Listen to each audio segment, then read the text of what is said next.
Thanks for that. Well, a big day here as well in Parliament. The income tax cut plan has been passed, and joining me in the studio is the Assistant Minister to the Treasurer, Michael Sukkar. Thanks for your time today. G'day, Tom. Good to be with you. Is this the biggest achievement for the Abbott-Turnbull governments? Well, look, there are obviously a range of achievements that we would point to, but this would be one of the most significant for millions and millions of Australian workers. I mean, today, against vehement opposition from the Labor Party, we've delivered tax cuts in the end to all Australians, immediately to 10 million Australians this year, starting from 1 July, but in total to every single Australian worker who's paying tax.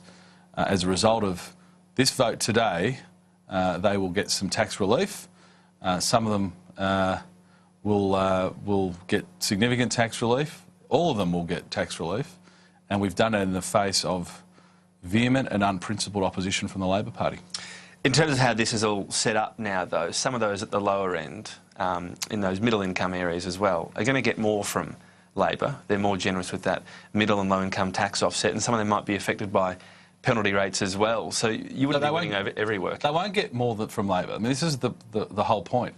Labor seeks to tax one group of Australians to pay for supposed tax cuts on the never-never for other Australians, but you can't trust it. You can't take it to the bank. You can't take to the bank anything that Labor Party promises in this space. And I don't think any Australian thinks that one Australian should get a tax cut because another Australian, including a retiree, is getting whacked with a higher retirees tax. Right. Whereas we're providing tax cuts to everybody.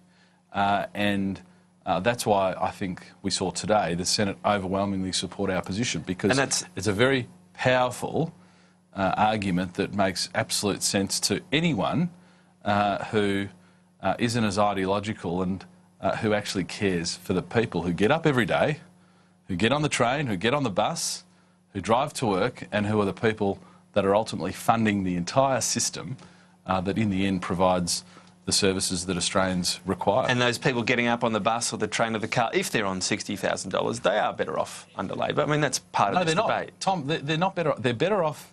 They're better off as a result today of a vote in the Parliament that the Labor Party voted against to provide income tax relief. But hang on, the low and middle income tax offset, for example, in the next term of government, Tom, these people... These are on the never-never.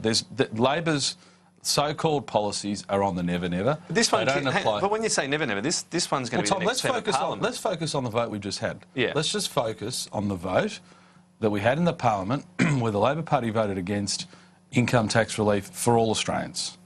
For all Australians. And the point that I'd make to you is you can't take to bank any of the promises Labor makes, because as we saw with their retirees tax, it's $10 billion out. There's a $10 billion black hole. How can you believe anything that they promise if those who they're seeking to hit, being low-income retirees, that those numbers don't even stack up? Well, let's go to that, actually, because the PBO put out a release on this $10 billion claim. Amongst other things, it says we have the same access to the same data and economic parameters as the Treasury. It said we stand behind the PBO estimates that have been published in relation to this policy. And it also says it always takes into account current and future policy commitments as well as behavioural changes. Are you doubting the numbers of the PBO? Well, let's just go... I'll address that, but let's just, again, reiterate the point that's important here.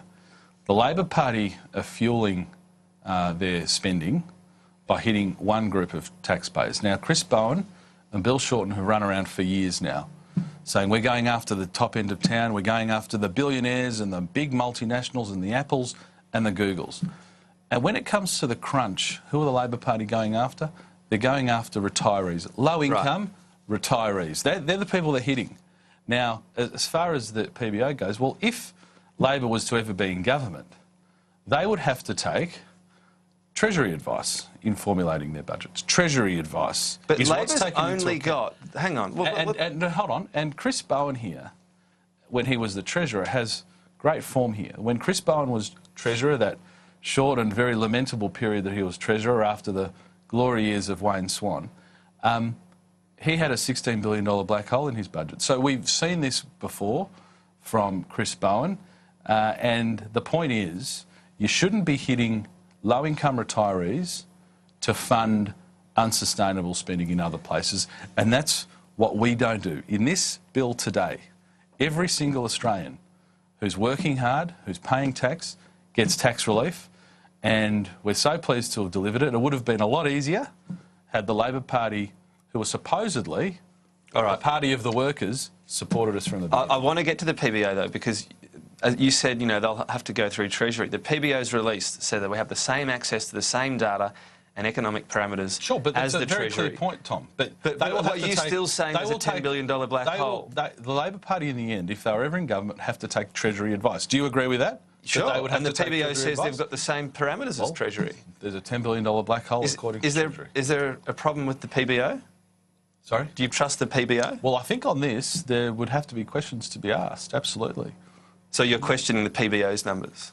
I support Treasury's numbers on this, absolutely. Okay. Yeah. So is there a problem do you think Treasury, do you think that an incoming government wouldn't take Treasury's forecasts in formulating a budget? Surely not. Of course they would, but the wouldn't point of the Parliamentary Budget Office was So- set up to have the same stature, the same access to modelling and so on as Treasury, so that when you're in opposition you make promises, they mean something. I mean, this is a pretty important function of our democracy, theoretically. Are you saying there's an issue with the PBO? No, I think there's an issue with the Labor Party. I think the issue with the Labor Party is this. Again, Tom, they want to hit one group of low-income taxpayers. They want to, being small businesses, they want to hit retirees to fuel their unsustainable spending. I mean, that is the key point here. As was outlined in question time yesterday, if you're a high-income retiree with other sources of income, you get to use your franking credits. But if you're a low-income retiree, maybe on $30,000 a year, not a millionaire and a billionaire, not an Apple and a Google, the Labor Party are hitting them. They're the biggest single source of revenue to fund the rest of their so-called program. In contrast, what we have delivered today is tax relief for all Australians without hitting vulnerable other And we'll see how that argument plays out. I just want to clarify the position on the PBO, though. There's nothing to clarify, Tom. I'm just asking, though. You're saying income, there still is a black hole, though. You believe there's still... Governments have to take the advice of Treasury in formulating budgets. But oppositions can only use the PBO. Well, oppositions who have got a very bad track record on budget black holes, particularly Chris Bowen, who delivered a $16 billion black hole when he was last Treasurer, raise huge doubts for all Australians. All right. Well, look, a big day. Thank you, as ever, for joining us in the studio. We'll see how the tax cut plays out there, and we'll get more reaction when we come back. We're going to hear from the One Nation leader, Pauline Hanson, after the government's 3-stage income tax plan passed the Senate. Stay with us.